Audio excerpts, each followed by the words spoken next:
Hello friends, कैसे हैं आप। अभिनंदन है आपका आपके अपने चैनल अजब गजब संसार में। दोस्तों, आज देवशयनी एकादशी है। देवशयनी एकादशी का हमारे पुराणों में बहुत महत्व है। ब्रह्म वैवर्त पुराण में देवशयनी एकादशी के विशेष महात्म्य का वर्णन किया गया है। इस व्रत से प्राणी की समस्त मनोकामना पूर्ण होती हैं।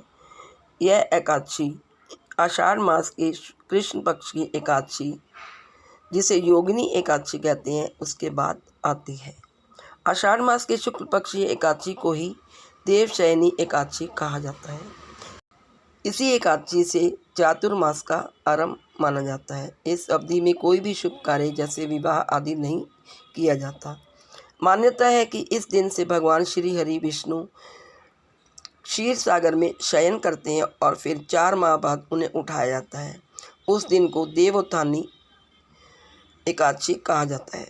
इस बीच के अंतराल को ही चातुर्मास कहा जाता है। देवशयनी एकादशी को देवशयनी, हरिदेवशयनी, पद्मनाभा शयनी तथा प्रबोधिनी एकादशी भी कहा जाता है। आइए अब सुनते हैं देवशयनी एकादशी की व्रत कथा। सतयुग में मंधाता नाम एक चक्रवर्ती सम्राट राज्य करते थे। उनके राज्य में प्रजा बहुत सुखी थी, किंतु भविष्य में क्या हो जाए यह कोई नहीं जानता। अतः वे भी इस बात से अनभिज्ञ थे, अनजान थे कि उनके राज्य में शीघ्र ही भयंकर अकाल पड़ने वाला है। उनके राज्य में पूरे 3 वर्ष तक वर्षा न होने के कारण भयंकर अकाल पड़ा। इस अकाल से चारों ओर त्राही त्राही मच गई। धर्म पक्ष के यज्ञ, हवन, पिंडदान, कथा, व्रत आदि में कमी हो गई।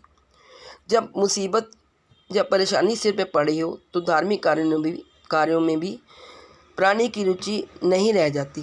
प्रजा ने राजा के पास जाकर अपनी वेदना की दुहाई दी। राजा तो इस स्थिति को लेकर पहले से ही बहुत दुखी थे। वे सोचने लगे कि आखिर मैंने ऐसा कौन सा पापपन किया है जिसका दंड मुझे इस रूप में मिल रहा है। फिर इस कष्ट से मुक्ति पाने का कोई साधन करने के उद्देश्य से राजा अपनी सेना को लेकर जंगल की ओर चल दिए। वहाँ विचरण करते करते एक दिन वे ब्रह्मा जी के पुत्र अंगिरा ऋषि के आश्रम में पहुँचे और उन्हें साष्टांग प्रणाम किया। ऋषिवर ने आशीर्वाद के पश्चात कुशल क्षेम पूछा। फिर जंगल में विचरने व अपने आश्रम में आने का प्रयोजन जानना चाहा। तब राजा ने हाथ जोड़कर कहा, महात्मन, सभी प्रकार से धर्म का पालन करता हुआ मैं अपने राज्य में दुर्भिक्ष का दृश्य देख रहा हूँ।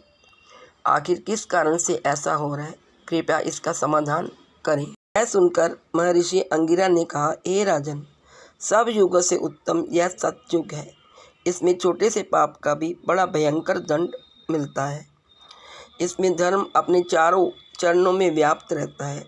ब्राह्मण के अतिरिक्त किसी अन्य जाति को तप करने का अधिकार नहीं है, जबकि आपके राज्य में एक शूद्र तपस्या कर रहा है।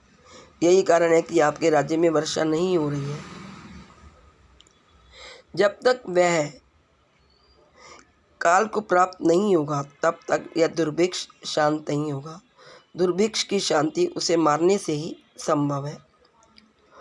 किंतु राजा का हृदय एक नर अपराध शुद्ध तपस्वी का शमन करने को तैयार नहीं हुआ।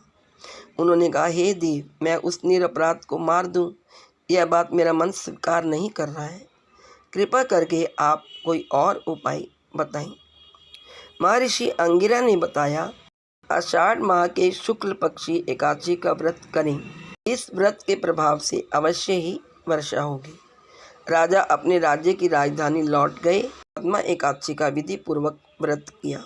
व्रत के प्रभाव से उनके राज्य में मूसलाधार वर्षा हुई और पूरा राज्य धन धन्य से पूर्ण हो गया। ब्रह्म वैवर्त पुराण में देवशयनी एकादशी के विशेष महात्म्य का वर्णन किया गया है। इस व्रत से प्राणी की समस्त मनोकामनाएं पूर्ण होती हैं। तो मेरी तरफ से सबको देवशयनी एकादशी की शुभकामनाएं। जय Shri Hari. Please like, share and subscribe. Thank you.